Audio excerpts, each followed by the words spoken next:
Okay, welcome. We are back. Is that the topic is icky, right? We're talking rodents. We're talking cockroaches, E. coli, salmonella, listeria.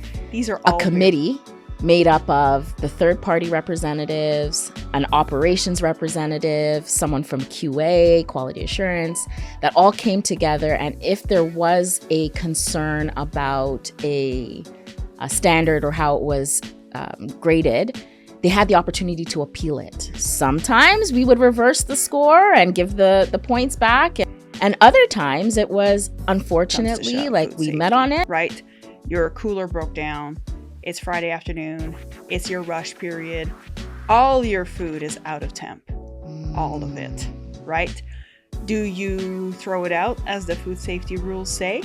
Or do you use it because you cannot pass up that Friday night rush? That Friday night rush might be 33% of your week's sales. With Hot Perspectives, the show, I am thrilled to have my guest, Kat. Well, I call her Kat, Catherine Bedard, here today. And Kat and I have known each other for about 10 years. We used to work at the same spot, and we were cubicle mates right across from each other. And something I really valued about Kat was, her ability to challenge me, to open my eyes to other perspectives. And she's just a natural educator. You just share your knowledge. You're not a gatekeeper. And so when I was thinking about my next guest to bring on the show to talk about a topic that is so near and dear to my heart, which is food safety, quality assurance in restaurants, because in franchising, over 50% of the franchise models out there are restaurants. I didn't want anybody else to come on to talk about this topic but you. And so thank you so much for joining us today. And I'm going to give it over to you to introduce yourself and maybe talk a little bit about the work that you do in the franchising space, and then we'll get into it. I'm honored to have been invited. So I'm a food safety professional, a sustainability professional. I'm become an honorary ops leader as well. And I always like to learn, grow, and in turn teach as well. Absolutely. Okay. Well, where should we start? I guess since it's your first time on the show, we should probably talk about how things are done around here. First things first, we like to keep the conversation honest, open, transparent. And the way that we get to do that is we don't talk about brands. We're not here to mention any brands, and we don't represent any brands. And that way, it's just your opinion, my opinion, our experience that we're bringing to the people. Right? We have this little baggie here. Can't forget the red baggie. And this is where we dive into the questions. We spent about 15-20 minutes on each question. And I'm ready to get into it if you are. I'm totally ready. All right. Give it a good shake. So you'll pick the question and I'll read it out.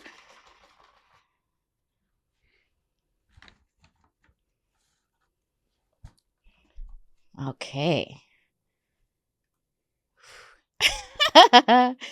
Okay. This is a staple question in all the shows. I've never had it first, but here we go. How can franchisors and franchisees benefit from courageous conversations on food safety? And even though we don't usually get this question first, I think it is actually a great way to start the conversation, because food safety is one of those topics that sometimes can feel uncomfortable to talk about. So I'd love your take on how and why franchisors and franchisees can benefit. You're absolutely right. There's lots of room for courageous conversations in food safety.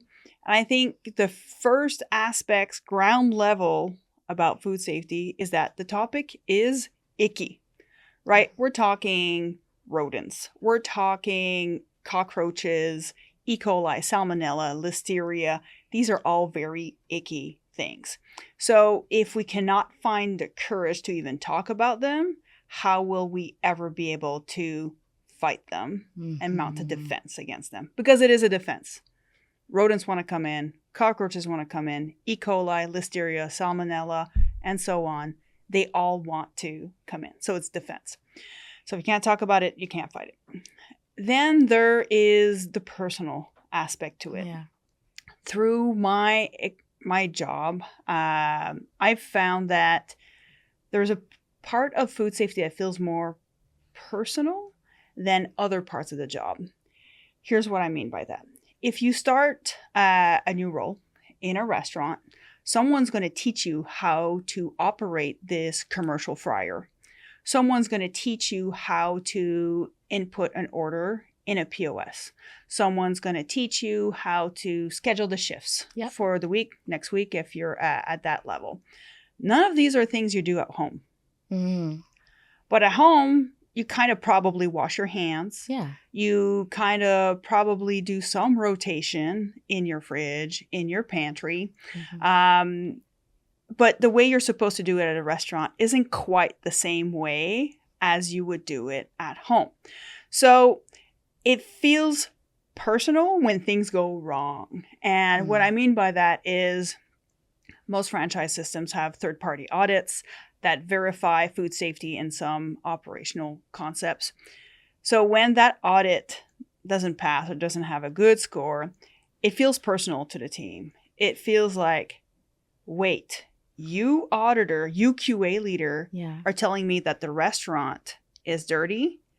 That makes me feel like you're accusing me, the person, of being filthy, right? It hurts. It goes deep. And then people get either disengaged or defensive and aggressive about it, right? It can go sideways. Quickly. Yeah. Whereas if you make a mistake ordering an order like putting in an order in the POS, it doesn't hurt that much. It doesn't hurt your feelings as much. So this is where courage definitely comes in. There needs to be courage to state this for what it is. There's a difference with what you do at your house and what we do in the restaurant. In the restaurant, we do it this way because we have to look after a whole population, including people that are vulnerable, the elderly, children, pregnant women, people that are immunocompromised. And that's why the food safety rules exist the way they do. Yeah. So there's courage in those conversations. Yeah. And that means courage to speak it and courage to receive that conversation as well. I want to pause you there for a second because I think you said something really key, which is it's going to feel personal. And I think that's important to acknowledge because especially if you're a business coach or if you have a relationship with the person that you have to give that feedback to, or worse yet, if you don't have a relationship with that person and you are just considered the auditor or the officer that's coming in to, lay down the law, it's hard sometimes to say the hard thing. It doesn't matter how you package the thing. It will still feel personal. And so sometimes when you go back and you say it's not personal. Well, it feels personal. Yep. And it's important, I think, to acknowledge that piece so that you can bring humanity into the conversation and bring facts into the conversation and even acknowledge and say, I know this might feel personal, but it's not. I don't intend it to be. These are just the areas that are of a concern, and this is why. Yeah, I think it's also courage is not a practice that, in my opinion, by definition, excludes emotions from the picture. Quite the reverse. Courage is having the capability of acknowledging current, future, possible emotions, reactions, and still doing what's it anyway. Right. Yes. Auditors, this happened. We trained them on this. Well, the ones I've overseen, I trained them on soft skills. I've trained them on delivering a hard information, but coding it in a way that is acknowledging the reality of the human receiving this information, right? Third-party audits, a lot of them are unannounced. Yeah. So you kind of have to tailor your feedback based on who's here today. Is it the restaurant manager or is it the shift leader that started 3 days ago. You kind of have to modulate with that. And auditors often need like a lot of coaching themselves on this, about how to deliver that information. A feedback that people have given me in my career as a QA leader is, wow, you're so brave giving all that information, right? So they think I'm tough. Yeah. They think I'm bulletproof. And I say, no, I get the willies. When I have to raise this information, it doesn't make me feel good. I do have discomfort in the moment to have to raise the fact that, oh my goodness, this restaurant is overrun with rodents or cockroaches. It doesn't make me feel good. It makes me feel bad. But I know that on the other side of that conversation, the good will come, right? Because then we can work at a system of like, how can we together in this restaurant do better? Right. And that's such an important piece, because it's not just identifying that there's a problem. It's also, let's work on a solution. And I think sometimes when you are delivering that hard feedback, or when you have to have a conversation that, let's be honest, sometimes can result in closing a restaurant temporarily, right?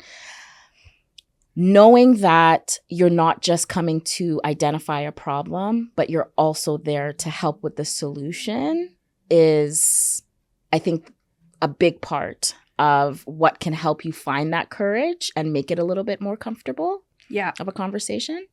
In the end, there's one of the best parts of my role as a food safety leader is that there is a North Star, right? In the end is what we're doing right now achieving the outcome of customers remaining safe. That's it. That's all. So in true concern, the safest restaurant is one that never serves food and has no humans in it. So that's not a business model.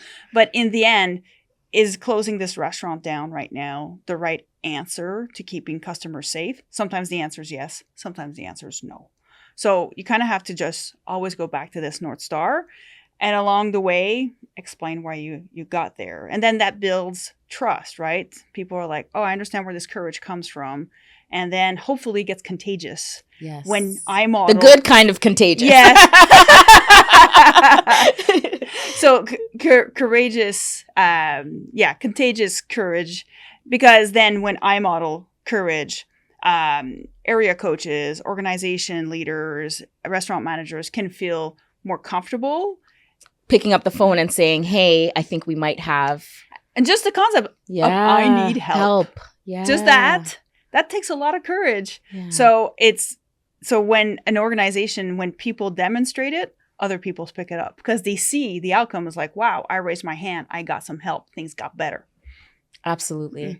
And you mentioned training, and that you often lean on training with whether it's coaches or third party. Because even if you're a brand and you're using a third party provider for your audits or for your compliance, ongoing compliance for your restaurants, you still need to be involved in the training. You still should be involved in how we do things, how we deliver messages, what are our own brand standards when it comes to. Yep.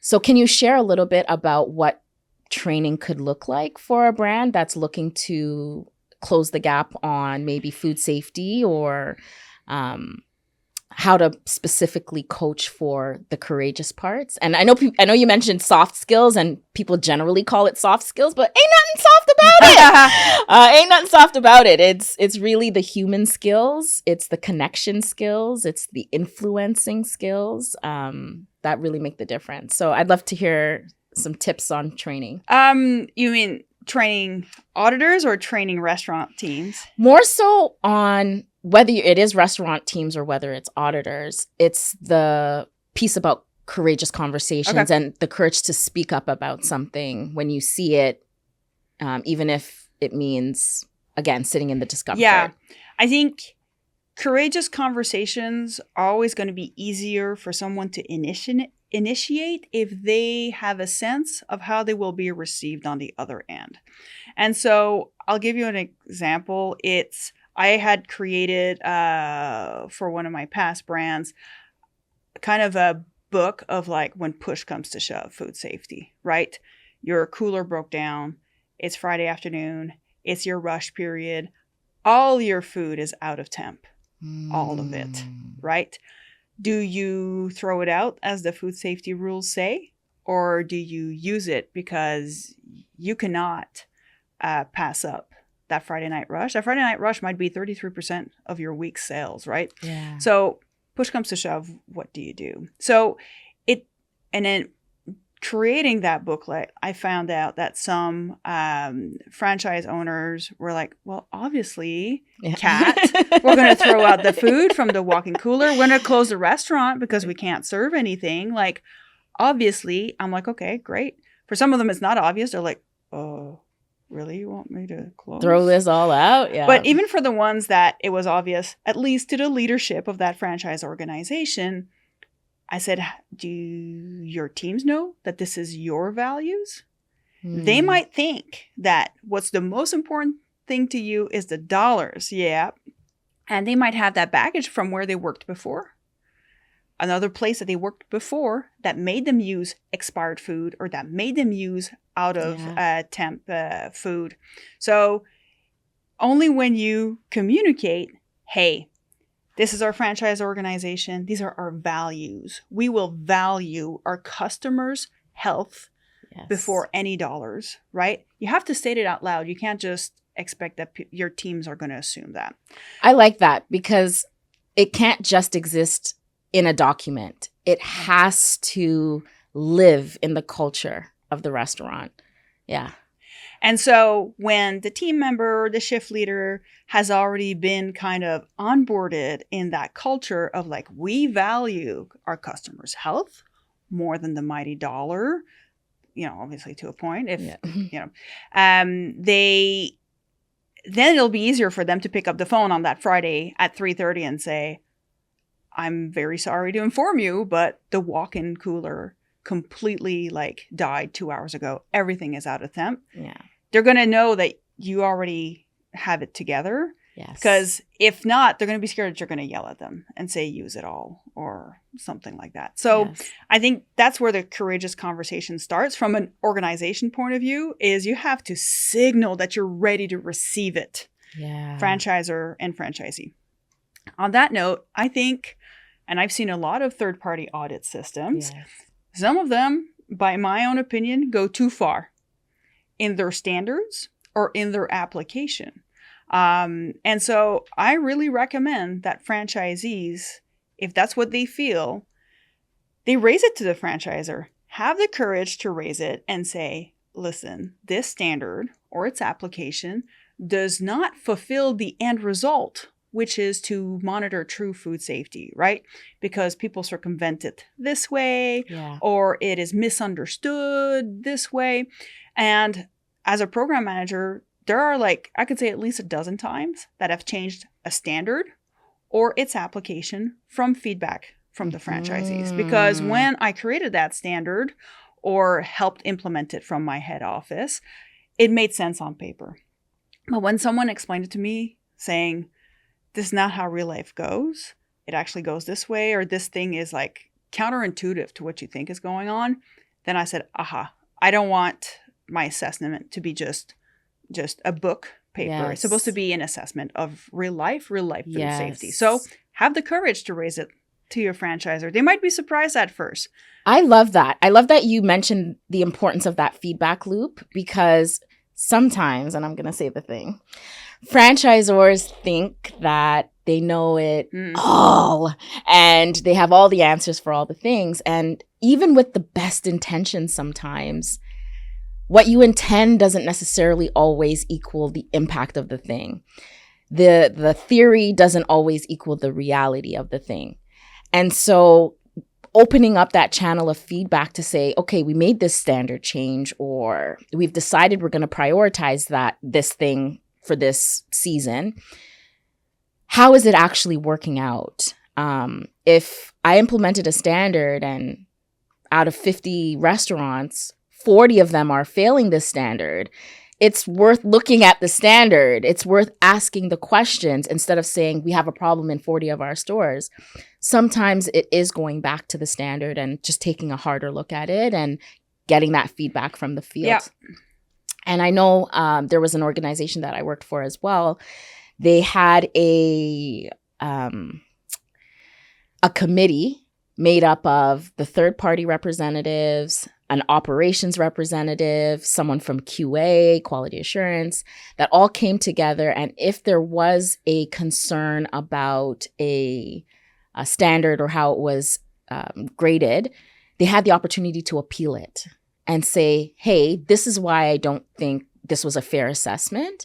And we would collectively come together. I think it was once every 2 weeks or so.